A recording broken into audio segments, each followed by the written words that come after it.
अगर मार्केट में अगर हम लोग देखें तो पीछे 2-3 दिन से नो बड़ी गिरावट देखी, क्योंकि मोदी जी ने जो स्टेटमेंट दिया ना कि गोल्ड ना खरीदने का, फिर ऑयल कंज्यूम कम करने का, फिर work from home and all that, तो उसके वजह से नो एक तरह से टेंशन आ गया कि भाई सही में क्या इकोनॉमी में बड़ा इशू है। और वो उसके वजह से ना हमने देखा कि किस तरह से मार्केट ना अच्छा खासा गिरा। अब उसके वजह से काफी सारे स्टॉक्स नीचे आए। आज थोड़ा संभल गया, लेकिन क्वेश्चन मार्क्स बहुत सारे खड़े हो जाते हैं। क्यों? एक सिंपल सी बात है, सबसे बड़ा जो हमारे लिए प्रॉब्लम है, जो आप लोगों को भी पता है, ऑयल 100 के ऊपर टिका रहा है। और उसके वजह से नो प्रॉब्लम है। आज चाइना और यूएस मिल रहे हैं, तो चाइना और यूएस में होपफुली कुछ ऐसी बातें हो, या ईरान की वॉर खत्म होने की भी कुछ चाइना सपोर्ट कर ले उस चीज पे भी, तो बड़ी बात हो जाएगी। लेकिन हाँ, ये सब सिनारियो इतने, we don't know what is going to happen. Correct. और हमारे लिए क्या है कि देखो, यूएस की बात करें तो यूएस एनर्जी सफिशिएंट है, यानी उनको उनके पास इनफ ऑयल है, एलएनजी है। प्लस अभी तो उन्होंने वेनेजुला को भी कैप्चर कर लिया है, तो वहां से भी एक बड़ा ऑयल का कहते हैं ना कि रिसोर्स आ गया है उनके पास। तो उनको दिक्कत नहीं है। ठीक है। इनफैक्ट आपको पता है एलएनजी वहां का रेट है ना 1/10 ऑफ यूरोप में जो रेट चल रहा है उसके 1/10 में यूएस में मिल रहा है। क्यों? क्योंकि पूरा जो उनका जो कहते हैं ना कि गोडाउन बोलते हैं या वेयर हाउस बोलते हैं या जो भी बोल दो, स्टोरेज सिस्टम बोलते हैं, एलएनजी, वो पूरा फुल हो चुका है। पूरा फुल हो चुका है, इतने सस्ते में वो दे रहे हैं। लेकिन वो एक्सपोर्ट नहीं हो रहा है क्योंकि स्टेट ऑफ हॉर्मुज बंद है। तो वहां कोई दिक्कत नहीं है, और वहां का market all time high touch कर रहा है। ठीक है। यूरोप का मार्केट भी ठीक ठाक है, लेकिन इंडिया का अपने ही प्रॉब्लम में है। यानी पूरी दुनिया एक तरह से ना एक अच्छे सिचुएशन में है, जबकि India is in a very very bad situation. Bad situation नहीं बोल सकते, लेकिन हाँ, सिचुएशन इतनी अच्छी नहीं है। क्योंकि ऑयल ऊपर है और हमारा 90% ऑयल इंपोर्ट करते हैं। और पीछे 2.5 महीने से चल रही वॉर, 80-85 डेज हो गए। हमने पेट्रोल पंप में ऑयल प्राइसेस बढ़ाए नहीं है।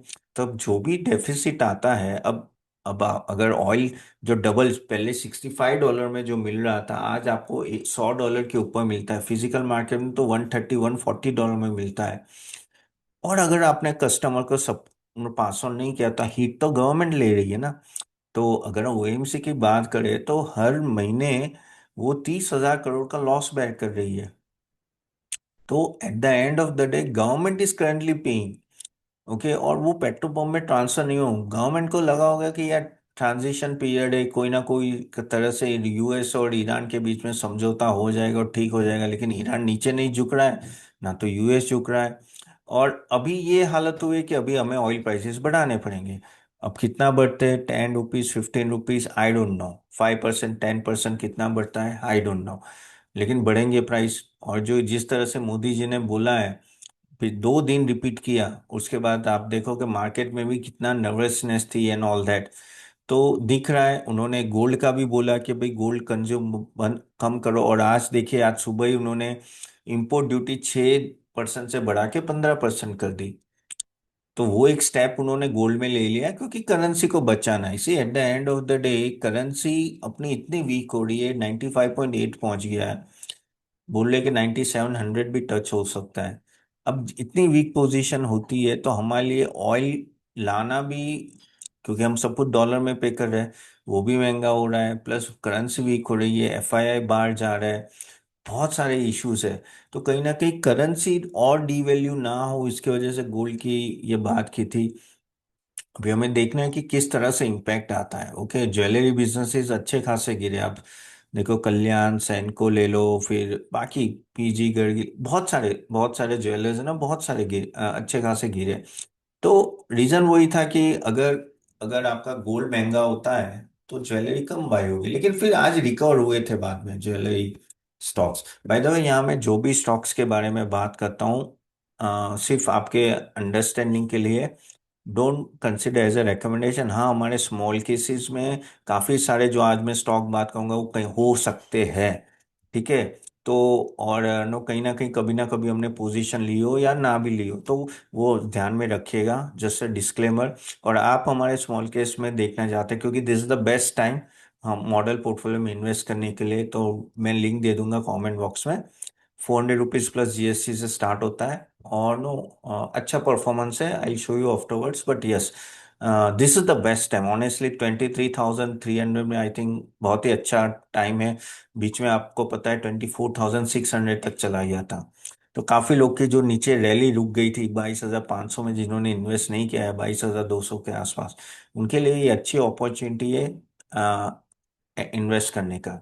सी देखिए, वापिस आता हूँ मैक्रो पे, फिर मैं इसके बारे में बात करूंगा। तो ये जो ऑयल प्राइसेस है, तो ऑयल प्राइसेस का इम्पैक्ट फिस्कल डेफिसिट में आ रहा है। गोल्ड प्राइसेस अभी देखना पड़ेगा हमें कि गोल्ड पे जो रेगुलेशन आए उससे इन इन कंपनीज को, ज्वेलरी कंपनीज को कितना इम्पैक्ट आएगा।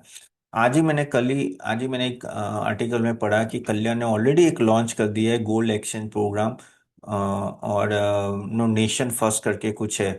उसमें क्या है कि आप ओल्ड गोल्ड दे के नया गोल्ड ले जाओ, तो उसमें फिर इंपोर्ट ड्यूटी का इम्पैक्ट नहीं आता है, क्योंकि आप कस्टमर का ही गोल्ड लेके नया गोल्ड दे रहे हो।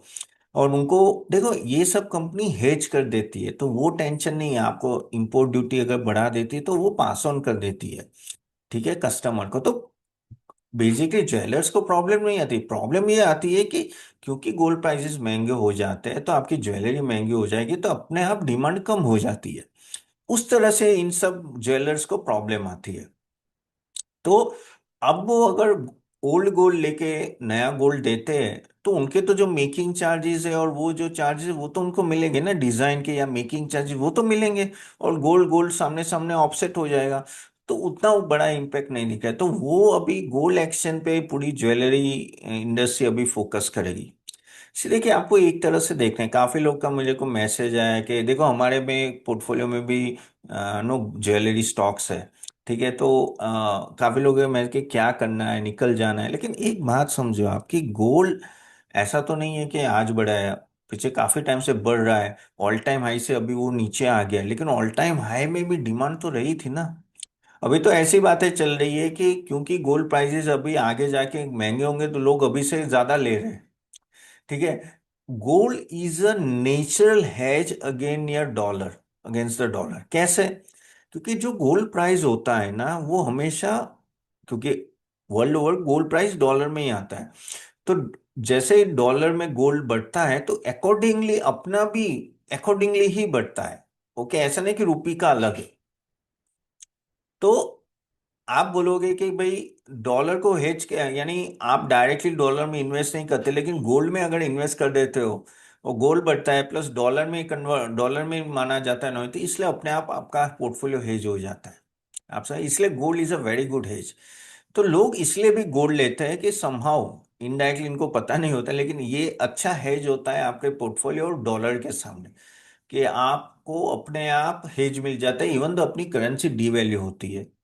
तो बेसिकली इसके वजह से ऑफ कोर्स गोल्ड प्राइसेस बढ़ जाते हैं ऑल दैट, तो जो भी पास, जिनके पास गोल्ड है उनको फायदा है। लेकिन मैं नहीं मानता कि 6 से 15% हो गया तो लोग गोल्ड बहुत कम बाय करेंगे, ऐसा नहीं। अगर कोई मैरिजेज आती है या किसी को हेज करना है तो करेगा, क्योंकि एक चीज तो तय है, गोल्ड नीचे, यानी आगे जाके मुझे पूछो कि 5 साल 10 साल में गोल्ड कहाँ जाएगा, तो ऑफकोर्स यहाँ से ऊपर ही जाएगा, नीचे आने के चांसेस कम है। लेकिन क्या वो एक्स्ट्रा ऑर्डिनरी रिटर्न देगा पीछे एक साल में, जो डबल ट्रिपल, यानी अच्छा खासा 50% ज्यादा भाग गया, क्या ऐसा? तो वो डाउटफुल है, ईयर टू ईयर इतना ना दे, लेकिन एक अच्छा हेज माना जाता है, और लेने वाले लेते हैं, यू नो दैट। ओके। तो क्योंकि गोल्ड प्राइसेस पहले भी हाई थे, तो इन सब कंपनी, अब बात करते हैं कि हमें तो भाई कंपनी पे फोकस करना है, तो जो ज्वेलर्स है, तो ज्वेलर्स भी अपने आप रास्ता निकालेंगे, ऐसा नहीं कि वो बैठे रहेंगे, भाई उनको भी धंधा करना है, ठीक है। जैसे मैंने कहा गोल्ड एक्सचेंज पॉलिसी होती है, अच्छी तरह से हेज करते हैं, and at the end of the day फिर क्या होता है कि जैसे जैसे गोल्ड प्राइसेस हाई रहते हैं ना, फिर लोग यूज टू हो जाते हैं, वो वापिस आके गोल्ड लेने लगते हैं। तो this is what you have to understand. तो आप गोल्ड ईटीएफ लो या फिजिकल गोल्ड लो, या वो at the end of the day आगे जाके अगर बढ़ता है तो फायदा होता है। हाँ, गोल्ड ईटीएफ का भाव डायरेक्टली गोल्ड प्राइसेस से लिंक नहीं होता है, कुछ डिस्क्रिपेंसी रहती है, लेकिन you have to take with that. But yes, अब मैं बोलूँ, I am telling you one thing, कि अगर ये सब ज्वेलर्स अगर आपको नीचे के लेवल पे मिलते हैं ना, इट्स लॉन्ग टर्म में कोई इम्पैक्ट नहीं है, ये सब शॉर्ट टर्म सिनारियो है। और आप जब आप ये आज मेरा सेशन अटेंड करो तो I I'd consider you that you are a long term investor. तो मेरे हिसाब से तो कोई दिक्कत ही नहीं है। लो, ये 3-6 महीने की बात है या 1 साल में फिर वापस चीजें नॉर्मलाइज हो जाती है। लेकिन जब ये नीचे गिरते हैं ना तो वो अच्छे लेवल पे आपको प्राइस मिलते हैं इन्वेस्ट करने के लिए। तो that is what my take is. Again, खुद का रिसर्च करके इन्वेस्ट करना है। लेकिन hope you got my, if you clear then just type C for clear in the chat box, okay. तो मेरे हिसाब से आगे जाके भी बढ़ेगा। गोल्ड एज ए हेज लेना चाहिए। अब वो बात अलग है जो मोदी जी ने बोला है, ये वो मैं ज्वेलर्स की मैं बात कर रहा हूँ। डिमांड बढ़ेगी, हमारे करने ना करने से ज्यादा फर्क नहीं पड़ता है। लेकिन देखो, मैं एज ए फंड मैनेजर बोलूंगा, अब देश हित की बात अलग है, वो है, ठीक है। लेकिन आगे जाके जो सिनेरियो रहेगा, क्योंकि पहले भी ऐसी बहुत सारी चीजें हुई है जिससे फिर वापस वो नॉर्मलाइज हो जाती है, ठीक है। ऑयल में भी अगर आप देखो तो उन्होंने रॉयल्टी रिड्यूस की, तो ऑयल का तो अलग ही इशू है। ऑयल कंजम्पशन कम करो, तो वो तो मैं भी मानता हूँ भाई, कुछ भी होके कम करेंगे, कम करना चाहिए। अभी आज तो मैंने देखा भाई, मोदी जी की जो 25 गाड़ियों की जो पूरा काफला होता है, यानी पूरी जो मोटर रेड होती है, वो सिर्फ 3 गाड़ी रह गई। मैं थोड़ा सरप्राइज हो गया, मैंने कहीं देखा, ओके। अब वो कितना सही है पता नहीं है, क्योंकि चीफ मिनिस्टर की 15 गाड़ियां होती है। तो he wants to live with an example. अब कितना सही है मुझे पता नहीं, लेकिन हाँ, नो, वो कुछ खुद करके दिखाएंगे तो लोग आगे जाके खुद करेंगे। करेक्ट। सो ऑयल का अगर खपत कम होती है तो हमारे लिए तो अच्छा ही है, उसमें उसमें कोई डाउट नहीं है, ठीक है। हाँ, ये चीज जो बोली उन्होंने कि भाई आप बाहर घूमने मत जाओ, ओके, इंडिया में ज्यादा ट्रैवल करो, तो वो अच्छा है। अगर इंडिया में ट्रैवल करेंगे तो हमारे जो होटल्स होते हैं, हॉस्पिटैलिटी होती है, उनके लिए बहुत अच्छा है। होटल्स के लिए तो बहुत ही अच्छा है। और डोमेस्टिक, वो तो मैं काफी टाइम से बोल रहा हूँ कि I think this is the time where all this companies, यानी होटल्स विल डू वेल। क्योंकि अगर देखो सप्लाई कम है, और जो बड़ी बड़ी होटल्स है, जैसे इंडियन होटल ले लो, आईटी से ले लो, लीला ले लो, से लेके लेमन ट्री से all that, no, unorganise market बहुत बड़ा है, ऑर्गेनाइज कम है। और होटल्स में लग्जरी होटल कम होती है, तो उनके ऑक्यूपेंसी रेट भी बहुत रहता है, ये जैसे आईपीएल चल रहा है एंड ऑल दैट। तो वो एक तो दिख ही रहा है कि वो एक ट्रेंड है, वो चलेगा। ऊपर से दुबई हिट हुआ, तो दुबई में ही most of the public Dubai जाती थी, वहां भी थोड़ी जाना कम हो गई है इस बार। तो hotel industry in all that will no do well. अगर हम लोग रिजल्ट की भी बात करें तो रिजल्ट में भी देखो होटल इंडस्ट्री का ठीक ठाक ही रिजल्ट आया, इतना खराब नहीं आया। ज्वेलर्स की भी बात करो तो ज्वेलर्स का तो अच्छा आया रिजल्ट, टाइटन का अच्छा आया, कल्याण का रिजल्ट अच्छा आया। बाकी सबके भी मैंने कुछ देखे, पीएन का भी अच्छा आया था। फिर दूसरा नाम याद नहीं आ रहा है, लेकिन काफी सारे ना स्टॉक्स के रिजल्ट भी अच्छे आए। सो दैट शोज कि वहां भी एक अच्छी खासी रिकवरी आ रही है। ऑफ कोर्स वो डिमांड में भी था, उसमें उसमें कोई डाउट नहीं है। सी, आप जब भी ये सब में इन्वेस्ट करो ना, लॉन्ग टर्म इन्वेस्टमेंट में, no, please check the trend. Trend कहाँ जा रहा है, क्या चीजें चल रही है, ओके। और accordingly you have to take a position. देखिए, आज चाइना और यूएस का अभी चल रहा है, ट्रम्प साहब वहां गए, तो होपफुली वहां कुछ अच्छा हो जाए। अगर वहां कुछ अच्छा हो जाए, और खास करके ईरान और यूएस के डील के बारे में कुछ हो जाए आगे जाके, और चाइना मीडिएटर बन के कुछ ईरान को यानी संभालने में मदद कर दे, तो वो सबसे बड़ी बात होगी। देखिए, अगर जिस दिन नेगोशिएशन हो गया तो ये ऑयल प्राइस अच्छा खासा नीचे आ जाएगा, तो हमारी काफी समस्या कम हो जाएगी। लेकिन तब तक टेंशन है, तब तक अच्छा खासा टेंशन है। और अगर आप देखेंगे वर्ल्ड ओवर, हमारा मार्केट ही सबसे डाउन है, सबसे ज्यादा डाउन हमारा मार्केट है। और हमारे खुद के रीजन की वजह से आप देखो, कोरिया, यार साल में 100 गुना बढ़ रहा है। साउथ कोरिया, ताइवान, ताइवान में टीएसएमसी, और कोरिया में सैमसंग, साउथ कोरिया, सैमसंग का प्रॉफिटेबिलिटी पूरे इंडिया की कंपनी के प्रॉफिटेबिलिटी के बराबर है, ठीक है। तो आप सोचो कितनी प्रॉफिटेबिलिटी, यानी वही तो है। अब एनवीडिया का मार्केट कैप $5.1 ट्रिलियन हो गया, और हमारा कितना है, $4.9 ट्रिलियन। यानी एक एनवीडिया का ही मार्केट कैप हम पूरे इंडियन स्टॉक मार्केट के उसके लिए, यानी उससे भी ज्यादा है। और उसके काफी सारी वजह, एक तो high high crude prices, weak currency, currency weak है, हमारे प्रॉफिटेबिलिटी उस तरह से आ नहीं रहे हैं। और सबसे बड़ी बात, हम लोग नॉन एआई कंट्री है। नॉन एआई यानी एआई में हमारा कुछ योगदान ही नहीं है। यूएस, साउथ कोरिया, ताइवान, ये सब सेमीकंडक्टर और एआई की मैं बात कर रहा हूँ, वो सब क्यों भाग रहे हैं? वो उसके वजह से ही भाग रहे हैं। So this is what you have to understand कि बेसिकली क्योंकि हम लोग नॉन एआई है, तो हमारे लिए दिक्कतें ज़्यादा है।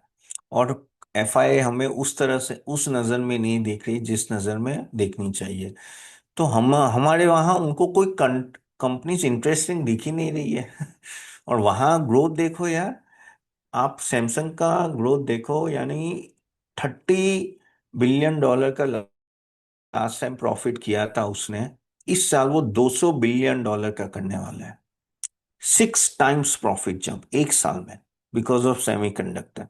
लेकिन अभी कुछ बातें चली है, साउथ कोरिया गवर्नमेंट बोल रही है कि ये सब ज्यादा प्रॉफिट है ना, डिविडेंड की तरह अपने देशवासियों को डिस्ट्रीब्यूट कर दो। अभी वो सब अलग बात है, लेकिन हाँ, यानी वहाँ कितनी बड़ा, यानी बहुत बड़ा, कहते हैं ना, फ्लो जा रहा है पैसे का। यूएस में देखो किस तरह से नो एआई में इन्वेस्टमेंट हो रहा है, billions and billions of dollar. हम तो कुछ कर ही नहीं रही है। हमारी जो आईटी कंपनियां है तो वो कैश लेके बैठे हुए हैं और बायबैक पे बायबैक किए जा रहे हैं, और वही हमें परेशान कर रही है कि हम लोग सर्विस ओरिएंटेड ही रह गए। उसमें से परसों कल क्या हुआ पता है? आई डोंट नो आप लोगों ने देखा कि नहीं देखा। ओपन एआई ने एक अलग से डिपार्टमेंट चालू किया, उसका नाम कुछ ह्यूमन है या मैं नाम भूल गया। वो डिपार्टमेंट आई थिंक $400 बिलियन या एग्जैक्टली पता नहीं, $40 बिलियन, सॉरी मुझे एग्जैक्ट अमाउंट पता नहीं, लेकिन वो एआई का डिप्लॉयमेंट का काम करेगा। एआई का डिप्लॉयमेंट का काम करेगा, यानी जहां जाकर डिप्लॉय करना है, वो करेगा। अब सोचो, हम लोगों ने तो पहले से हाथ खड़े किए, TCS, Infosys, Wipro, HCL, Tech Mahindra, ये जो भी है, कि भाई हम लोग बेस मॉडल तो बना नहीं सकते एआई में और वो सब। हाँ, हम लोग डिप्लॉय करके देंगे आपको। अब भाई साहब ओपन एआई खुद डिप्लॉय करेगा, तो फिर हमारी तो बैंड बचेगी ना। यानी हमारा काम भी वो कर लेगा, यानी ऐसा नहीं बोलो कि हमारा धंधा बंद हो जाएगा, लेकिन आप समझ रहे हो कि कितनी बड़ी कंपटीशन आ जाती है। तो यही तो तकलीफ है कि इन लोगों के पास इतनी फंडिंग है कि वो ऐसे नई नई कंपनियां फॉर्म करके डिप्लॉयमेंट भी करके देंगे। यानी आप हमारा मॉडल भी ले लो चैट जीपीटी, और हम लोग हमारे बंदे आपके वहां डिप्लॉय करके जाएंगे, तो फिर टीसीएस इन्फोसिस क्या करेगा? और यही तकलीफ हो रही है अभी आईटी में। और इसके लिए मार्जिन्स, और इसके लिए देखो आज ऑल टाइम हाई पे बैठे टीसीएस, इन्फो, ये सभी कंपनीज। और आप लोगों को तो पता है, मैं पिछले 1.5 साल से बोलते जा रहा हूँ कि एआई बहुत बड़ा है और उसमें हम लोग बहुत ही पीछे रह चुके हैं। बहुत, यानी बहुत ही पीछे रह चुके हैं। हाँ, ऐसा नहीं कि ये सब कंपनियां बंद हो जाएगी एंड ऑल दैट, ऐसा कुछ होने नहीं वाला है। लेकिन जो ग्रोथ था, जो मार्जिन था, जिस तरह से वो आगे ग्रो कर रहे थे, वो नहीं आएगा तो कंपनी उनको पी क्यों देगी? अभी 16-17 के पी पे चल रहा है। करेक्ट। और ऐसे ऐसे न्यूज आती है। कल का वो जो न्यूज था वो तो लिटरली शॉकिंग था। मैं बोला ये ऐसा लगा, यही तो काम हम लोग करते हैं। तो अब उससे क्या हुआ कि आईटी जो हमारा बिगेस्ट, कहते हैं ना, फॉरेन एक्शन लाने वाला सेक्टर, वो ही धीरा हो गया है। ऊपर से वहां से लोग निकाले जाएंगे तो दूसरे सब सेक्टर में जाने चाहिए, जैसे ईएमएस हो, मैन्युफैक्चरिंग हो, कैपिटल गुड्स, वो सब धीरे धीरे होगा। तो IT still is in a big problem, very big problem. हाँ, कुछ मिड कैप कंपनीज है जैसे कोफोज ले लो या परसिस्टेंट, वो सब ठीक ठाक कर रहे हैं। लेकिन क्या होता है कि जब पूरा सेक्टर ही इतने इशू में रहता है ना, तो एक दो कंपनियां चलने से कोई फायदा नहीं है, वो भी प्रेशर में रहेगी। And that is the problem with IT. So आप लोगों को देखो, काफी लोग बोलते हैं, टीवी में आते, सब आते हैं, I I don't agree with this. मैं तो काफी टाइम से मैं ईटी नाउ में, सीएनबीसी, एनडीटीवी प्रॉफिट में मुंह पे बोला हूँ, और वो भी 1-1 साल पहले बोला था कि आईटी में से निकल जाओ। क्योंकि आपको ऐसे में रहना ही क्यों है कि जहां आपको ही पता नहीं कि आगे जाके क्या होगा। इतना अनसर्टेनिटी है, इतनी अनसर्टेनिटी कि क्या होने वाला है पता ही नहीं चल रहा है। And that is in that uncertainty don't try to be brave. देखो इतने सारे सेक्टर्स अवेलेबल है जहाँ क्लैरिटी है कि कहाँ जा रहे हैं, उसमें जाओ। देखो आपको क्या काम है, आपका बेसिकली आपका मोटो क्या है मार्केट में आने का। जैसे हम लोग भी, मैं पोर्टफोलियोज बनाता हूँ स्मॉल केस में और मेरी टीम बनाती है, तो जब ये पोर्टफोलियो फॉर्म करते हैं और are you enrol to it, हमारा मेन मोटो ये होता है कि आपको कमा के देना। अब मुझे जहां लगता है कि यहाँ मुझे कमाना यानी सर्टेनिटी ज्यादा है तो मैं वहां जाऊंगा, ना कि ऐसे सेक्टर में जहां अनसर्टेन और कोई मेडल मिलता नहीं है अनसर्टेनिटी में घुस के। नहीं चला ना तो उल्टे पैसे चले जाते हैं। वो जो चार्ली मुंगर का डायलॉग है ना, that I should not go to a place where I know I will die. तो वैसी बात है मार्केट में, आपको हो सके उतने एक्सीडेंट अवॉइड करना है। उतने कहते हैं ना कि हमें पता हो कि वहां पैसे घुमाने के चांसेस, वैसे अगर आप कम कर दोगे ना वैसे शेयर्स, अपने आप अच्छे शेयर्स बढ़ते जाएंगे और वो आपको रिटर्न देंगे। सो एंड बिलीव मी, आगे जाके अगर आप नेक्स्ट 10 15 20 साल में 18 20% से भी कमा गए ना, 20% CAGR से, you will create a very very good wealth for your financial freedom. हम लोग बहुत अंडर एस्टिमेट करते हैं। हमें क्या लगता है कि हम लोग यही सोचते हैं कि which is flavour of the day. No, flavour of the month और फ्लेवर ऑफ द ईयर नहीं। Actually you should invest when, जहां लगे कि हाँ, कहते हैं ना कि रनवे 3 4 साल का है और वैल्यूएशन रीजनेबल है। लेकिन अगर रनवे दिख नहीं रहा है तो वैल्यूएशन रीजनेबल हो तो भी मत इन्वेस्ट करो। इतना मैं कह देता हूं, क्योंकि यू डोंट नो वो सेक्टर कितने साल कंसोलिडेट करेगा। TCS 4 साल में भी नेगेटिव रिटर्न दिया है, 4 साल से नेगेटिव रिटर्न, यानी 4 साल के पहले का जो प्राइस था ना उस प्राइस में भी अभी नहीं है वो। तो मैं ये बोल रहा हूं, दो चीज होनी चाहिए, रनवे भी क्लियर होना चाहिए और वैल्यूएशन भी रीजनेबल होना चाहिए, तब भी इन्वेस्ट करो। वैल्यूएशन अकेले रीजनेबल से भी चलेगा नहीं, रनवे अगर क्लियर है तो got it, then just type G for got it. Just type G for what I am trying to convey. काफी लोग क्या कहते हैं, वैल्यूएशन वैल्यूएशन। अरे भाई लेकिन कमाएगा क्या?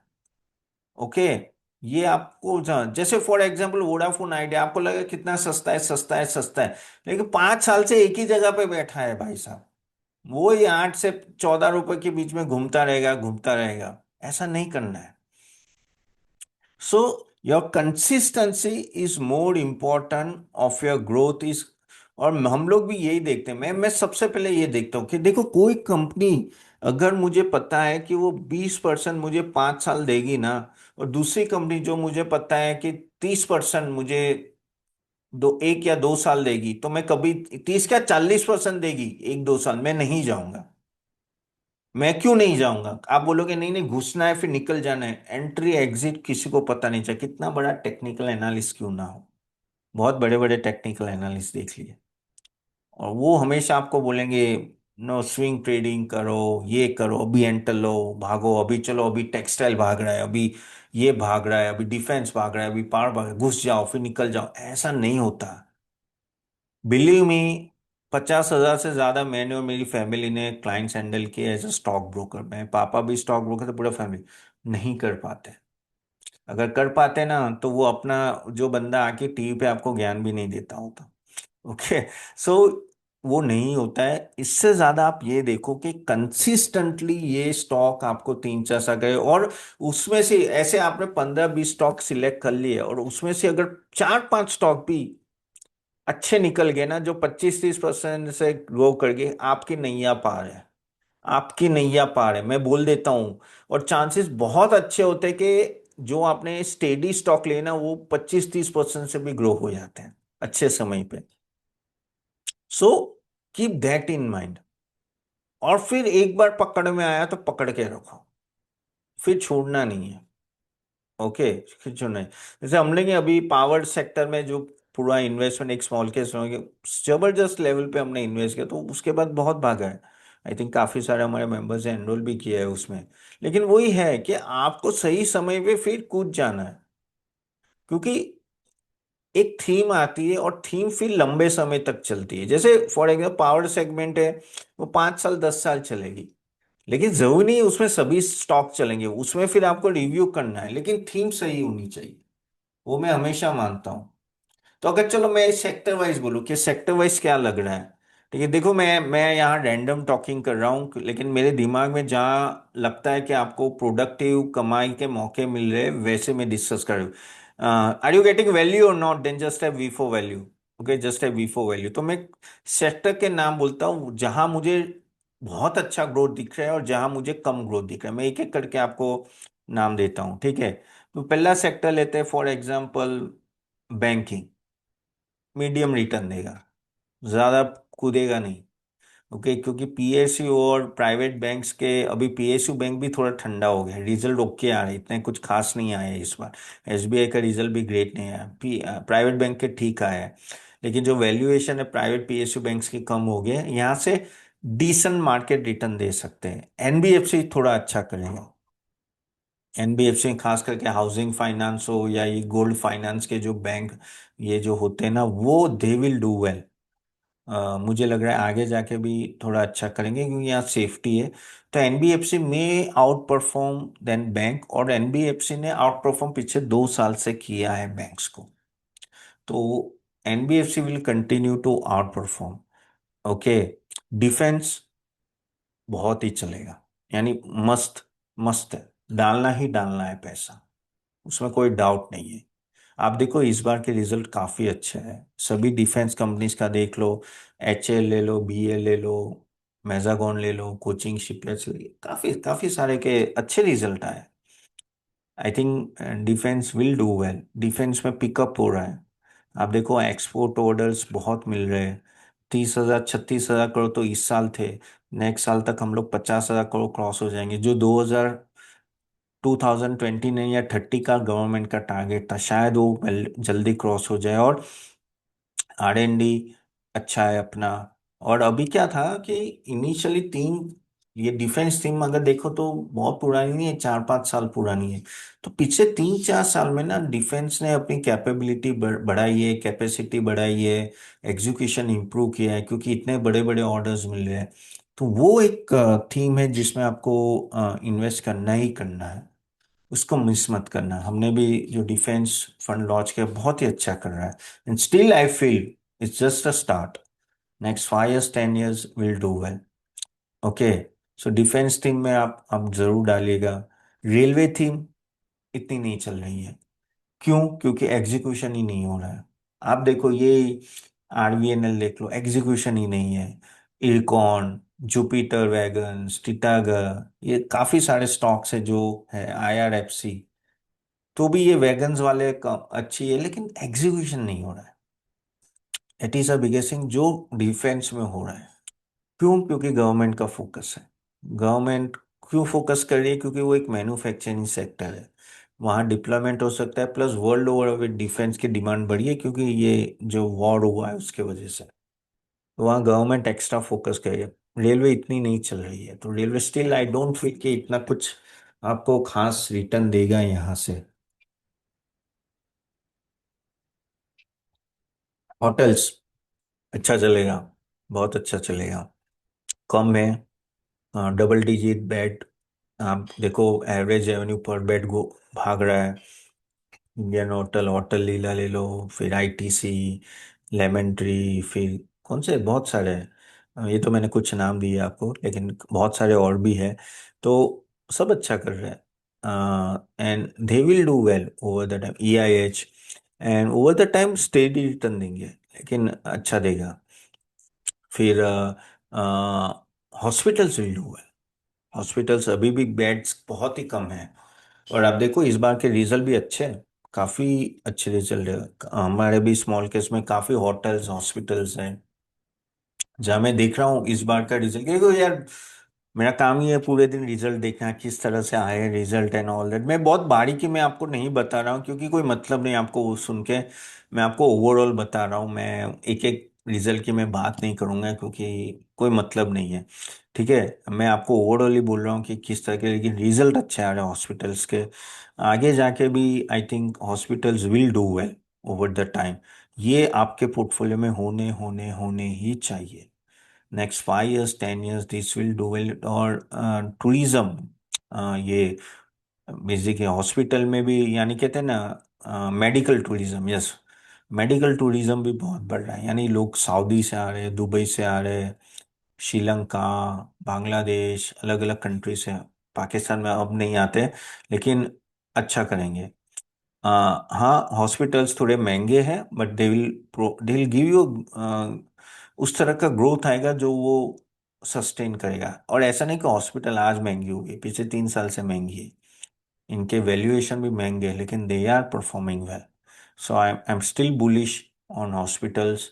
अभी भी हम लोग ने पेनिट्रेशन हुआ नहीं है, और ऊपर से क्या हुआ है कि हेल्थ केयर जिस तरह से बढ़ रहा है, या हेल्थ केयर क्या, ये हेल्थ इंश्योरेंस जिस तरह से बढ़ रहा है, लोगों के पास 5 लाख, 2 लाख, 10 लाख के अगर आपके पास हेल्थ इंश्योरेंस है, तो अगर आपको ये घुटने का भी नी ऑपरेशन करना है, तो आप बोलोगे यार मैं, मेरे पास 5 लाख का हेल्थ इंश्योरेंस है, खर्चा है मेरा 80 हजार का, क्यों ना मैं अच्छी हॉस्पिटल में जाके करूं।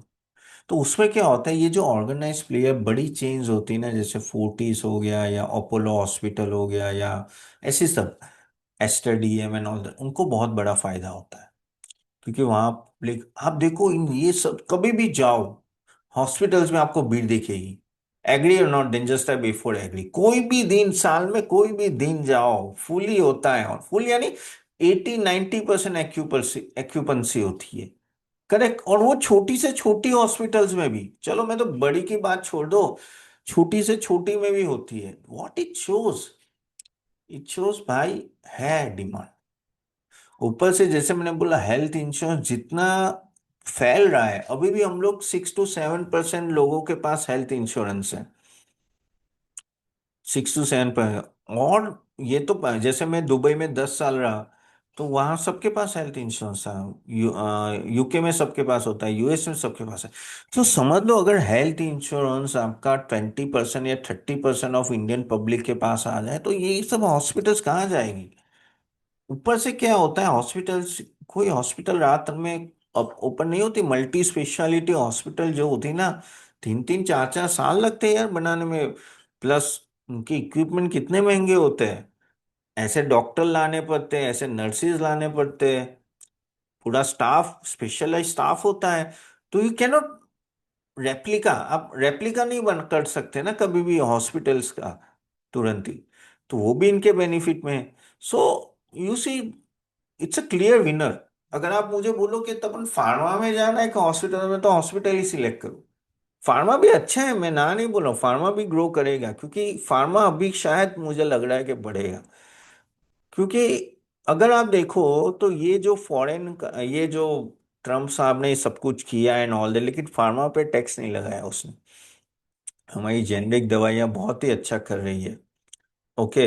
एंड अगर आप देखो तो सिप्ला ले लो, सन फार्मा, लुपिन, उन्होंने अपना यूएस में शेयर, यूरोप में शेयर अच्छा खासा बढ़ा है। आगे जाके भी मुझे लग रहा है कि no, pharma will be a very very decent performer comparatively. अगर मुझे पूछो कि एक्सपोर्ट में कौन से सबसे अच्छा मुझे सेक्टर लग रहा है, तो फार्मा अच्छा लग रहा है। I don't like IT. Textile है, लेकिन टेक्सटाइल मुझे लग रहा है कि थोड़ा टाइम लगेगा, क्योंकि आगे जाके जो हमारे साथ, हमारी जो यूरोप के साथ जो डील हुई है, ट्रेड डील हुई है, और यूएस के साथ भी होगी, उससे टेक्सटाइल को बेनिफिट मिलेगा। लेकिन अभी भी वो मटेरियलाइज होने में टाइम लगेगा। ऊपर से स्टेट ऑफ हॉर्मोस बंद है। करेक्ट। और प्लस आपका ऑयल प्राइसेस ज़्यादा है। अगर ऑयल प्राइसेस ज़्यादा है, तो आपका जो ट्रांसपोर्टेशन कॉस्ट होता है ना, all that will go up. जो यूरोप की डील है वो बहुत ही गेम चेंजर डील है। लेकिन I think we have to wait. आज ये अपना मई चल रहा है, तो आपको 1-2 क्वार्टर देखना पड़ेगा, देन मे बी टेक्सटाइल में pickup. But the problem with textile इसके, ये बहुत ही, यानी कहते हैं ना, कमोडिटाइज बिजनेस है, यानी बहुत ही कंपटीशन है। आपके गली गली में कपड़े वाले मिल जाएंगे, हर दुकान में कपड़े बिकते हैं। तो ऐसा कोई स्पेशलाइजेशन वाला जॉब नहीं है। तो कभी भी बिजनेस ब्रेक हो सकता है। फार्मा ऐसे ब्रेक नहीं होता, पेटेंट मिल गया फिर खत्म, 3 साल आपका हक है। फार्मा हो या हॉस्पिटल्स हो या होटल्स हो, तो वो आप इजीली ब्रेक नहीं कर सकते। तो आपको ये हमेशा ध्यान में रखना है, जब आप कोई कंपनी में इन्वेस्ट करते हो ना, तो ये सब बैंक, तो textile will do well but it will take some time. That is what my feeling is, I may be wrong, but मैं अभी कोई टेक्सटाइल स्टॉक्स इवन हमारे कोई भी स्मॉल कैप्स में अभी नहीं है। मुझे लग रहा है कि I wait for 3-6 month, then फिर सोच सकते हैं। So that is the thing. Power theme की मैं बात करें तो पावर थीम भी जैसे मैंने पहले भी बोला था कि आप जो इक्विपमेंट मैन्युफैक्चरर है जैसे Hitachi, ABB, Siemens and all that, no, Suzlon हो गया, फिर सोलर। सोलर में थोड़ा मैं इतना बुलिश नहीं हूँ। जैसे ये वाड़ी हो गया प्रीमियम, क्योंकि बहुत कंपटीशन, उनका मार्जिन्स देखो किस तरह से गिर रहा है, बहुत ही कंपटीशन है। विंड एनर्जी तो भी ठीक है। फिर power generation like Adani, Adani power, Adani green and all that, NTPC, Tata power and all that will do well. फिर ट्रांसमिशन बिजनेस, पावर ग्रिड हो गया, Adani transmission and all that, फिर वो भी अच्छे है। फिर पीएफसी, आरईसी, ईडा पे मैं इतना फोकस कर नहीं रहा हूँ। फिर लोकल डिस्ट्रीब्यूटर आ जाते हैं जैसे टोरंट पावर होता है, सीईएससी एंड ऑल दैट, उस पर मैं इतना इतना बुलिश नहीं हूँ। लेकिन ये जो पूरी पावर थीम है वो अच्छा करेगी, वो अच्छा करेगी। But you have to very very choosy कि आपको किस में इन्वेस्ट करना है, क्या करना है। बट जिस तरह के डेटा सेंटर्स आने वाले हैं, और अब जितना, क्योंकि अभी ऑयल में इतना बड़ा झटका लगा है हमको, तो गवर्नमेंट का पुश बहुत आ रहा है कि पावर सेगमेंट को पुश किया जाए। ओके। और रिन्यूएबल्स को पुश किया जाए एंड ऑल दैट। तो उसके वजह से मुझे लग रहा है कि यहाँ से भी, नो, इवन तो ये सब स्टॉक 30-40% भाग चुके हैं, ये सभी स्टॉक भाग चुके हैं, लेकिन यहाँ से ग्रो करेंगे। थोड़ा वैल्यूएशन आपके नज़र में होना चाहिए, क्योंकि इस बार के रिजल्ट ओके आए, इतने खास नहीं आए, लेकिन इट्स अ बिग थिंग आगे जाके। नो, अब प्रॉब्लम क्या है कि तीन तरह के हैं आपके, एक तो थर्मल पावर होता है, एक होता है आपका रिन्यूएबल्स होता है जो सोलर और विंड आता है, और तीसरा होता है न्यूक्लियर। न्यूक्लियर में अभी भी इतना वो काम नहीं हुआ है, लेकिन थर्मल में तो है, लेकिन और रिन्यूएबल में है। लेकिन yes, this is the thing जो लग रहा है कि डिमांड में रहेगी। तो ऐसे थीम में अगर आप इन्वेस्ट करते हो ना, तो आपके चांसेस ज्यादा होते हैं कि आप रिकवर कर लोगे आगे जाके। ठीक है। फिर ईएमएस सेक्टर अच्छा है। ईएमएस, ईएमएस में क्या है कि, guys are you able to hear me? No, just I write for yes in the chat box because someone is, Saket is writing, I they cannot hear me. Okay, so EMS sector भी अच्छा है, electronic manufacturing services, no, वो बहुत ही अच्छा है। Dixon का result आया अच्छा। यानी उसमें एक last time one time profit था, उसको वो निकाल के, लेकिन ठीक है, लेकिन इतना खराब भी नहीं आया। आज केन्स का आया, वो भी ठीक ठाक था। सिरमा का अच्छा आया है। तो ओवरऑल अगर आप देखिए तो ईएमएस सेक्टर भी मुझे लग रहा है कि बहुत ग्रो करेगा, उस पर फोकस होगा। पीएलआई स्कीम्स काफ़ी है। थोड़ा क्या है कि पीएलआई स्कीम्स अगर नहीं होती है तो थोड़ा इशू हो जाता है। ठीक है, तो यस, पीएलआई स्कीम थोड़ा ध्यान में रखना है, but yes, this is the sector which will do well. या सेमीकंडक्टर अच्छा करेगा, सेमीकंडक्टर भी अच्छा करेगा, लेकिन हमारे वहाँ डायरेक्टली सेमीकंडक्टर वो मोशिप है। डायरेक्टली ऐसी कोई सेमीकंडक्टर कंपनी है जिसमें कर पाए। सीजी पावर है। सीजी पावर आगे जाके एक यूनिट चालू कर रहा है, तो वहां से स्टेबल इनकम है, वो भी अच्छा स्टॉक है। Well manage group and all that, लेकिन महंगा है। 108 के पे पे चल रहा है। आज ही मैं एक एनडीटी के शो पे था, तब ये क्वेश्चन आया था मेरे पे, लेकिन स्टॉक अच्छा है। सेमीकंडक्टर में हमारे डायरेक्ट प्ले नहीं है। आई थिंक मूशिप is the very much near to it. Okay. लेकिन हाँ, पूरी एआई थीम में अगर हम लोग बात करें तो ये जो डेटा सेंटर की बात करते हैं तो अनंतराज आ जाता है, ई टू ई आता है, नेटवेब, यस, दिव्यांशु नो, तो ये सब स्टॉक अच्छे हैं, महंगे हैं। अनंतराज जितना महंगा नहीं, लेकिन नेटवेब महंगा है, ई टू ई भी है। ये they will do, Sterlite technologies देखो यार, क्या भाग रहा है, क्या भाग रहा है, यानी ये स्टॉक मेरी नजर में भी था, लॉस मेकिंग था एंड ऑल, वो लॉस मेकिंग की वजह से नहीं, लेकिन कितना कितना भागा करे। तो ये एक थीम है जो आगे जाके भी चलेगी, और हमारे वहाँ प्लेयर्स बहुत कम है, बहुत ही कम है। और हमें हमारा अभी भी इस सेगमेंट में इतना बड़ा वो कहते हैं ना वाइड स्प्रेड इन्वॉल्वमेंट नहीं हुआ है, जितना आप यूएस में देखो, यूरोप में देखो and all that. So this is what है। लेकिन थीम अच्छी है, थीम अच्छी है। बट वही है कि आपको वैल्यूएशन देखना पड़ता है कि किस लेवल पे वैल्यूएशन पे है, क्या इस लेवल पे लेना है कि नहीं लेना है। तो वो बहुत चीज़ है, क्योंकि जो चीज़ें सबको मालूम है वो सस्ती नहीं मिलती। जो जो चीज़ें सब सबको मालूम है तो वो सस्ती नहीं मिलती। तो कीप डूइंग ऐसे। तो और भी बहुत सारे सेक्टर है, जैसे एफएमसीजी बात करो तो एफएमसीजी के रिजल्ट ठीक आ रहे हैं, लेकिन इतना कुछ एक्साइटिंग नहीं लग रहा है। टाटा कंज्यूमर का रिजल्ट अच्छा आया, इसका अच्छा आया था, नेस्ले का आया, सालों बाद इतना ठीक ठाक रिजल्ट आया। पर स्टिल स्टिल यार बहुत महंगे हैं, और उतना एक्साइटमेंट नहीं है। ऊपर से दूसरा प्रॉब्लम क्या है कि ये जो इन्फ्लेशन बढ़ेगा, ऑयल प्राइसेस, तो Q1 में बहुत सारा इम्पैक्ट आने वाला है। Q1 may not be great quarter as it use to be. तो उसके वजह से थोड़ा थोड़ा प्रॉब्लम रहेगा। उसके वजह से प्रॉब्लम रहेगा, क्योंकि Q4 तो कहीं ना कहीं कंपनियों ने मैनेज कर लिया। Q1 यानी ये आ गया अपना अप्रैल टू जून क्वार्टर, वहां मुझे लग रहा है कि अभी भी दिक्कतें हैं। लेकिन तो उस टाइम पे हमें देखना होगा कि किस तरह से प्रॉफिटेबिलिटी आती है। बट सबसे बड़ा बैरियर जो हमारे पास अब हमारे तलवार की तरह लटका हुआ है वो है ऑयल प्राइसेस। तो लेट्स फिंगर क्रॉस के ट्रम्प साहब चाइना गए तो वहाँ कुछ ना कुछ ऐसा हो जाए जिसके वजह से चीज़ें संभल जाए। अदरवाइज हमारे लिए दिक्कतें ज़्यादा है, दिक्कतें ज़्यादा है। तो और प्रॉब्लम वही है ना कि हम लोग इतना एनर्जी पे डिपेंडेंट है कि दिक्कतें आ ही जाती है। Having said that, good good prices you will never get it when the market is good. Okay, तो इतना बात हमेशा याद में रखो। जब खराब समय होता है तभी आपको स्टॉक के अच्छे प्राइजेस मिलते हैं, और तभी आपको ग्रैब करना होता है। तो ये मत भूलना, क्योंकि you are a long term player. Short term के लिए मैं बोल ही नहीं रहा हूँ, सब कुछ लॉन्ग टर्म है। और तब आपको फिर पता होगा कि ये समय में मैंने डाल दिया तो अच्छा है।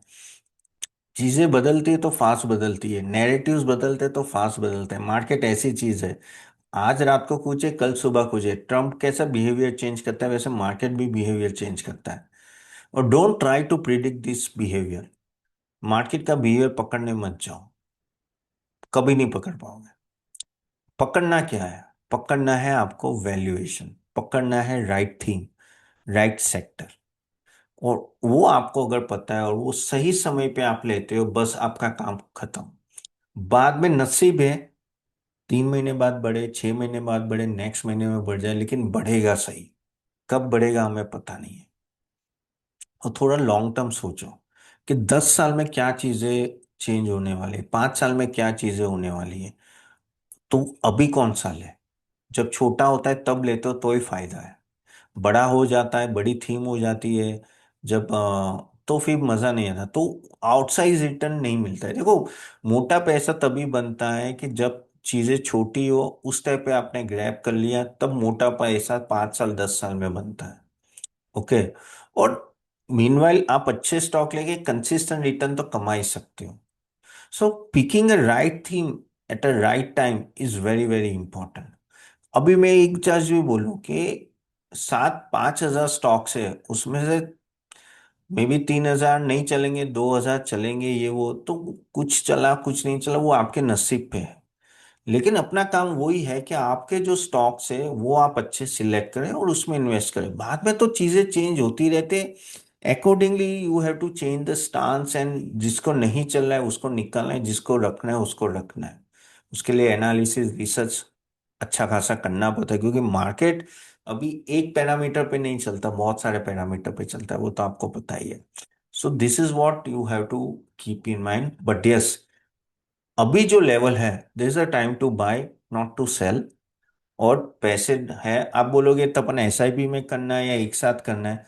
एक साथ करना है तो भी कोई दिक्कत नहीं है। मैंने जैसे बोला, चेंज होता है तो नैरेटिव रातों रात चेंज होता है।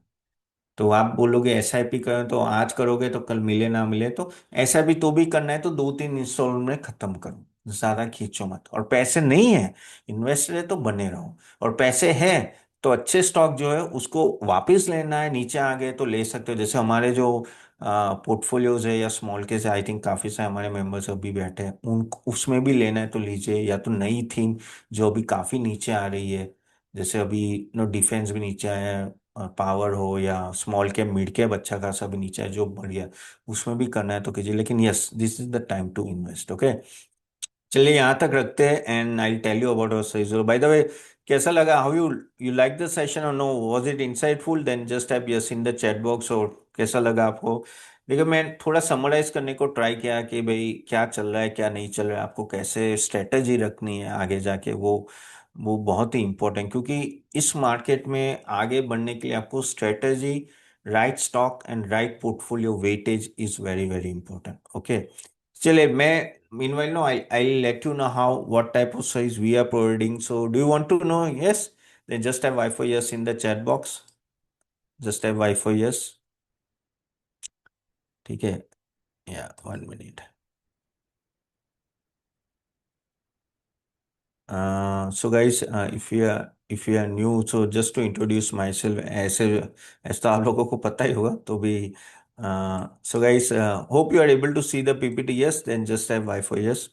So guys, as you know, I'm a chartered accountant and a SEBI registered research analyst and a portfolio manager over the years.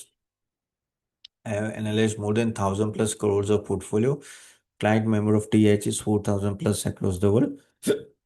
And investor impact is 1 lakh plus across the world. Again, this is my SEBI register number. आप जाके देख सकते हो.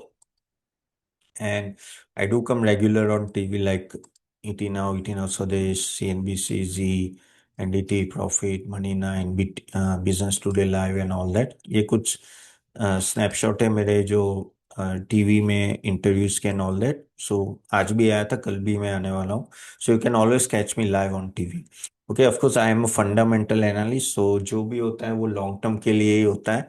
और जो भी हमने जो मैं आपको बताऊंगा small cases portfolio, that is for long term only. And I do, मेरे काफी सारे पब्लिकेशंस में Economic Times, Business Standard, Business Today सब में पब्लिश होते हैं। Now talking about our portfolios guys, so this are our various small cases and portfolios. And of course ये जो आपको ये दिख रहा है नंबर्स, ये लेटेस्ट नंबर्स हैं। ओके, आज के ही है, ठीक है। और ये सब वेरीफाइड नंबर्स हैं, इसका ऑडिट होता है तो ऐसे हवा में नहीं दिया जा रहा है। हमारे वेबसाइट में भी ये नंबर्स है, सेबी इसका ऑडिट भी करते, तभी मैं डिस्प्ले कर पा रहा हूँ। तो guys, there are various categories of portfolios like a small cases. छोटे छोटे 15 स्टॉक 20 स्टॉक के पोर्टफोलियोज होते हैं। और जैसे अगर आपका, और based on your risk profile you can invest. And no, it starts at a very nominal price of 400 rupees plus GST, which is nothing, 472 rupees per month.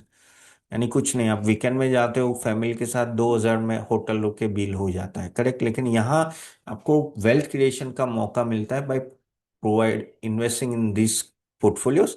और जहां आपको कोई दिमाग नहीं लगाना है, क्योंकि बहुत सारे पैरामीटर्स होते हैं मार्केट में, वो देखने पड़ते हैं। लोगों को लगता है मैं सीख के करता हूँ, सीख के करने में ना काफी टाइम गाड़ी छूट जाती है। आप एनरोल करो, साथ में सीखो इफ यू वांट टू सी, ठीक है। सो गाइज, अगर आपका रिस्क प्रोफाइल हाई है तो based on your risk profile you can select. तो स्मॉल कैप मिड कैप में जाना है, और स्मॉल कैप में जाए तो वो थोड़ा हाई रहेगा। सो of course it has gain 18% 13% respectively in last 2 months. ये मार्केट गिर गया इसीलिए थोड़ा कम हो गया, नहीं तो और अच्छा था। City power mega theme defence theme बहुत अच्छी चल रही है, that is also given a very good return. Of course ये सिर्फ रिस्पेक्टिव सेक्टर में इन्वेस्ट करती है। फिर फ्लेक्सी कैप भी है जिसमें आपका रिस्क प्रोफाइल कम होता है, जैसे ग्रोथ लीडर हो गया, अर्निंग कंपाउंडर हो गया, तो उसका भी ये 18% और 0.45% है। Then returns, then city mutual fund, अगर आप देखें तो ये म्यूचुअल फंड, उसमें भी काफी हम लोग सिर्फ आपको डायरेक्ट एनएवी देते हैं, उससे आप जो अपना एजेंट का कमीशन है वो बचा लेते हो। और no, that is also given a decent return. और इससे फायदा ये होता है कि आप जो एजेंट थ्रू बाय करते हो तो आप उनको ऑलमोस्ट 1% कमीशन जाता है, वो आपका बच जाता है। तो उससे क्या होता है कि हर एक म्यूचुअल फंड की दो एनएवी होते हैं, डायरेक्ट एनएवी, रेगुलर एनएवी। हम लोग डायरेक्ट एनएवी में इन्वेस्ट कराते हैं और आपके डीमेट अकाउंट में डायरेक्ट बाय हो जाते हैं। और अगर 15 साल देखोगे तो आप रेगुलर एनएवी जो एजेंट तो बाय करते हो, तो वो अगर 100 रुपये जाती, 100 रुपये सॉरी, वो 80 होती है। और डायरेक्ट एनएवी से वो 100 रुपये होती है, यानी 20% का फर्क पड़ जाता है। सो म्यूचुअल फंड में भी हम आपको देते हैं, इसकी प्राइस काफी कम है। उसकी प्राइस तो कुछ साल का कुछ 212 रुपये पर मंथ है, यानी 2500 के आसपास ही है, ज्यादा नहीं है। तो this is what is the various portfolio. Based on your risk profile, you can take it. The best thing is directly you can implement. Plus आपको रिसर्च रिपोर्ट्स मिलेंगे हर एक के। और मंडे सेशंस होते हैं, वीकली सेशंस होते हैं, जहां आपको ऑलरेडी काफी सारे और पोर्टफोलियोज में स्टॉक होंगे, उसके बारे में पूछना है, कुछ करना है तो वो भी होगा। प्लस हमारी टीम का नंबर मिलेगा और कस्टमर केयर का भी नंबर मिलेगा। सो कोई भी टेक्निकल प्रॉब्लम है आपको, क्योंकि ये सब स्मॉल केसेस आपके डायरेक्टली डीमेट अकाउंट से भी लिंक हो जाएंगे। अगर करना है तो 20 ब्रोकर के साथ एसोसिएशन है, तो उससे फायदा ये होता है कि आपका डायरेक्टली नो इन्वेस्टमेंट हो जाता है, all that happens normally. Okay, so this is what normally happens. Okay, तो this is what various portfolios. Again the price, जैसे मैंने बोला, तीन तरह की कैटेगरी है: क्वार्टरली, हाफ ईयरली, ईयरली। पर month 500 plus GST, 450 plus GST, 400 plus GST, अगर आप 12 महीने के लिए जाते हो। एक बार आप एनरोल हो गए तो रिन्यूअल होता है तो सेम रेट रहेगा। बीच में अगर प्राइस बढ़ जाती है, जैसे 1000 रुपये पर ईयर पर मंथ हो गया, आपकी प्राइस सेम रहेगी। तो अभी अगर एनरोल होते तो यही प्राइस में रिन्यूअल होता है, तो वो आपके, even though price hike happens, you don't have to worry about it. Again इससे फायदा क्या है कि आपको एक स्पेसिफिक स्टॉक लिस्ट मिलता है, डिसिप्लिन एलोकेशन होता है कि इसमें कितना वेटेज रखना है, पीरियोडिक रिव्यू और रीबैलेंसिंग होता है, एंड डायरेक्ट ओनरशिप आपके डीमेट अकाउंट में होती है। सो that is the best thing is happening, है कि आपको डायरेक्ट ओनरशिप मिल जाती है।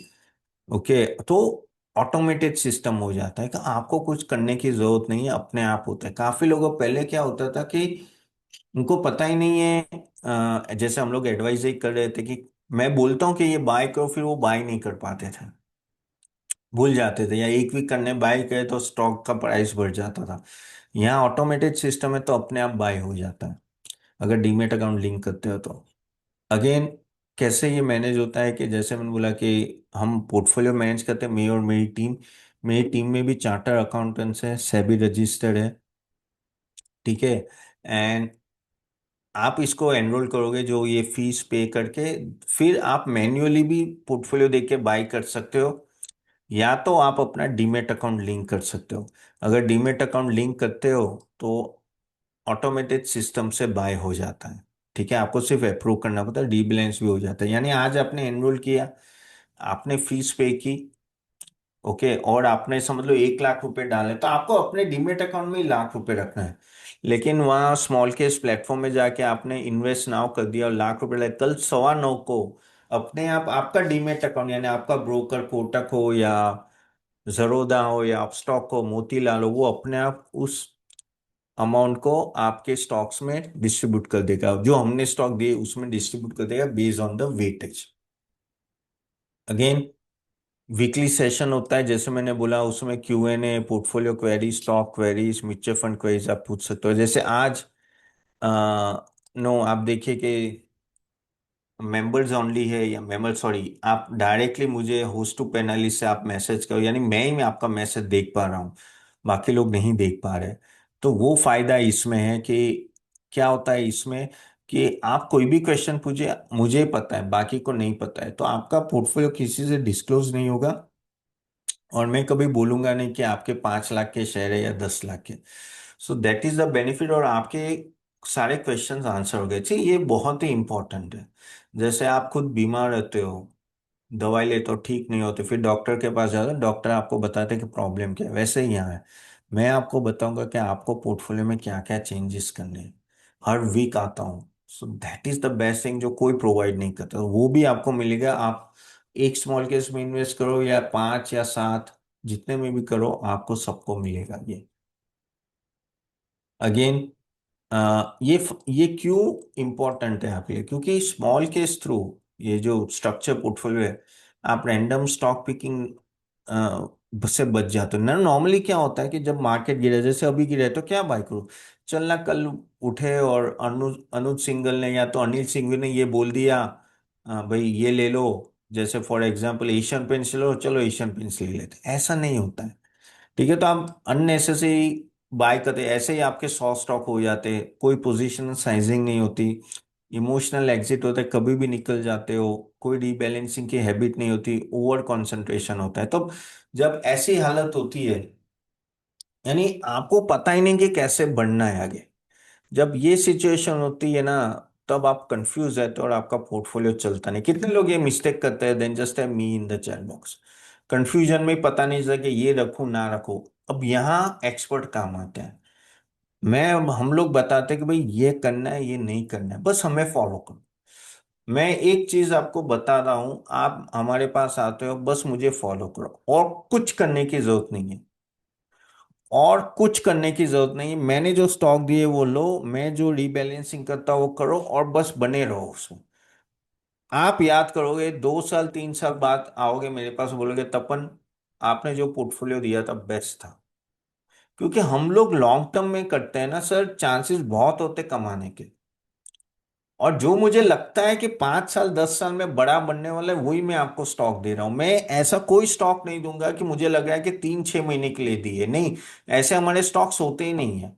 ना तो मैं आपको स्विंग ट्रेडिंग करा रहा हूं, मैं आपको फंडामेंटली गुड स्टॉक दे रहा हूं, जो मुझे 5 साल में लग रहा है कि बड़ा होगा, वैसे ही स्टॉक आपको दे रहा हूँ। Clear then just type C for clear in the chat box.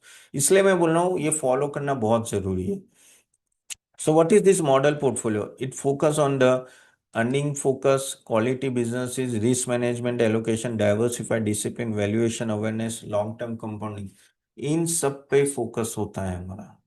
Okay, exclusively. और मार्केट में गाइज, मैं आपको बताऊं, आपको 95% लोग, क्या 98% लोग टेक्निकल एनालिस्ट मिलेंगे, जो आपको बताएंगे ये ले लो ये भागेगा, आप खुश हो जाते हो, 1 महीने में इतना भाग गया, 2 महीने में इतना भाग गया। लेकिन जब वो गिरता है ना, हवा टाइट हो जाती है। ओके, इससे अच्छा है, बेटर है कि आप कंपाउंडिंग के फोकस करो। पैसा तभी बनेगा कि जब आप कंपाउंडिंग लाओगे, और कंपाउंडिंग कब आता है, यानी ना 1 से 2, 2 से 4, 4 से 8, ऐसा वो कब होता है, जब आप लंबा इन्वेस्ट करते हो अच्छे स्टॉक में। 3 4 अच्छे स्टॉक मिल गए ना, आपकी नैया पार है। ओके, अगेन ये पीएमएस से कैसे अलग है, पीएमएस आपका बहुत ही महंगा होता है, 1.25 से 1.5 लाख रुपए का होता है, और वो मैनेजर ही हैंडल करता है, प्लस प्रॉफिट शेयरिंग होता है। यहाँ अगर आप देखेंगे तो यहाँ से वो 5,600 रुपये में आपको पूरे साल का सब्सक्रिप्शन मिल गया है। ठीक है, और डीमेट अकाउंट आपके ही कंट्रोल में है, तो आपको कोई टेंशन लेने की जरूरत, वहां 50 लाख रुपए आपको मिनिमम इन्वेस्ट करने पड़ेंगे। खुद के रेट पे निकालना है तो भी रुपए नहीं निकाल पाओगे, उनकी अप्रूवल चाहिए। यहाँ आप कभी भी बेच पाओगे, क्योंकि आपका डीमेट अकाउंट आपके कंट्रोल में है। ओके, हम लोग आपके लिए ट्रेड नहीं कर सकते, आप ही सब होल्डिंग ओन करते हो, और आप कभी भी एग्जिट कर सको। सो that is the best thing you you will have here. और इससे फायदा ये है कि रिलैक्स फील करते हो। ठीक है, और इसमें क्या है कि गाइस, आप 50,000 रुपए डालो या 10 करोड़ रुपए डालो, कोई फर्क नहीं पड़ता, फी सेम ही रहेगी, फी वही रहेगी, बढ़ेगी नहीं कि अपना करोड़ का पोर्टफोलियो तो फी बढ़ जाएगी, क्योंकि डीमेट अकाउंट आपके कंट्रोल में है। सो फ्लेक्सिबिलिटी, स्टॉक ऐड करने की, सेल करने की, और डीमेट अकाउंट में आपके पैसे आपके पास आएंगे, मैं आपका डीमेट अकाउंट कंट्रोल नहीं कर पाऊंगा। सो पूरा कंट्रोल आपके पास है। रीबैलेंसिंग में भी ये होगा कि हम पोर्टफोलियो रिव्यू करेंगे, आपको मैसेज जाएगा, आप पे है कि आपको उसको अप्रूव कर रहा है तो कीजिए, तो आपका डीमेट अकाउंट लिंक होगा तो अपने आप हो जाएगा, या तो आपको मैन्युअली करना पड़ेगा। लेकिन हाँ, आपको मैसेज आएगा, और अगर आपने मिस कर दिया तो आपको व्हाट्सएप भी जाता है, ईमेल भी जाता है। Again listen me carefully, WhatsApp भी जाता है, ईमेल भी जाता है। तो that is the benefit you are getting ये। Okay, how you can invest. ठीक है, लमसम आप इन्वेस्ट कर सकते हो, एक साथ रुपए डाल सकते हो।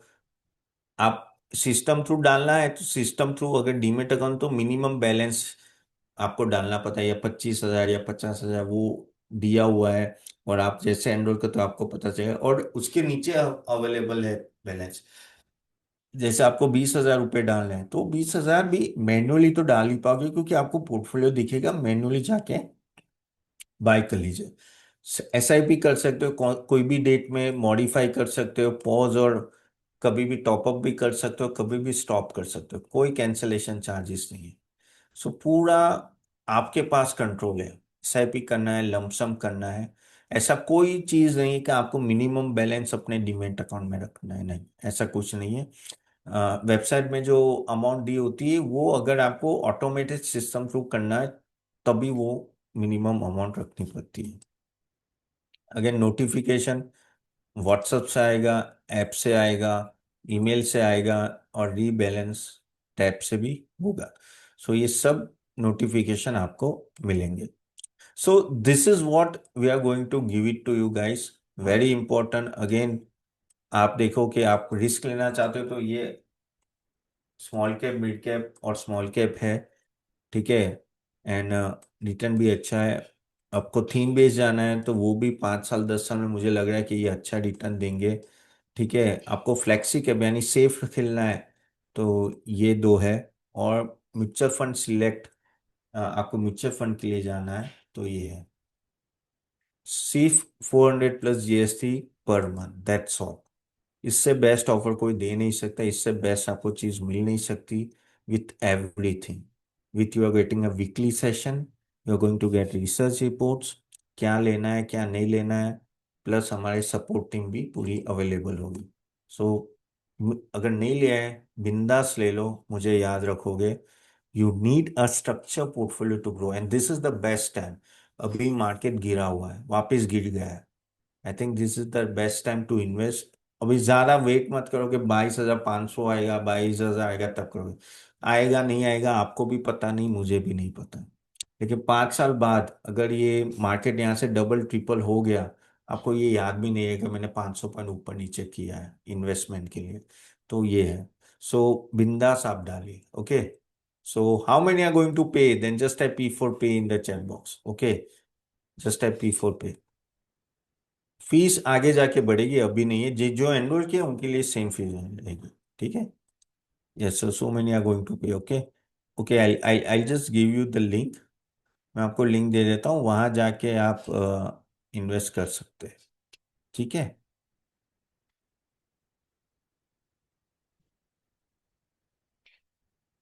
सो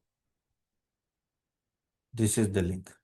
ठीक है, कोई क्वेश्चन है तो चैट बॉक्स पे जरूर डालिए। And I I also show you know कैसे आपको इन्वेस्ट करना है। Okay, just a minute, I just share you the screen now. तो आप देख रहे हो कि ये हमारी वेबसाइट है, मैंने जो लिंक दी है। तो ये हमारी वेबसाइट है, तो इसमें अगर आप देखें तो अलग अलग ये फंड्स है। ठीक है, और इसमें ऑफ कोर्स आपको ना अपना मोबाइल नंबर डालना है तो आप रिटर्न भी देख पाओगे, ये जिस तरह से रिटर्न है। ओके, और फिर यहाँ क्या करना है, जैसे ये एक है तो आपको यहाँ जस्ट सब्सक्राइब नाउ। ठीक है, यहाँ अपना ईमेल आईडी डाल दीजिए, जो भी ईमेल आईडी डाल दिए हैं, जैसे मैं एक डमी डाल देता हूँ। कंटिन्यू। ठीक है, फिर ये देखिए, ये बेस्ट वैल्यू आ गया। वैसे 6 महीने 3 महीने का है, लेकिन बेस्ट है कि आप 12 महीने का कीजिए ना। 5664 will be the investment. Continue. फिर यहाँ आप अपना पान नंबर डालिए। ओके, और फोन नंबर डालिए। ठीक है, पान नंबर क्यों करना है, क्योंकि केवाईसी इंपॉर्टेंट है, KYC as per the SEBI rule करना है, तो ये इसके लिए डालना है। ठीक है, और अपना फोन नंबर पे ओटीपी आएगा, और बस आपको वो एक्सेप्ट करना है तो अपने आप ये हो जाएगा। तो once you accept then you can pay, and the subscription will be on. So this is how it will be done. तो मेरे हिसाब से आप तुरंत ही कीजिए, अगर नहीं किया है तो और इसका फायदा उठाए और कल कल ही इन्वेस्ट कर दीजिए, कोई दिक्कत नहीं, इस लेवल पे आप जरूर इन्वेस्ट कर सकते हो। ओके।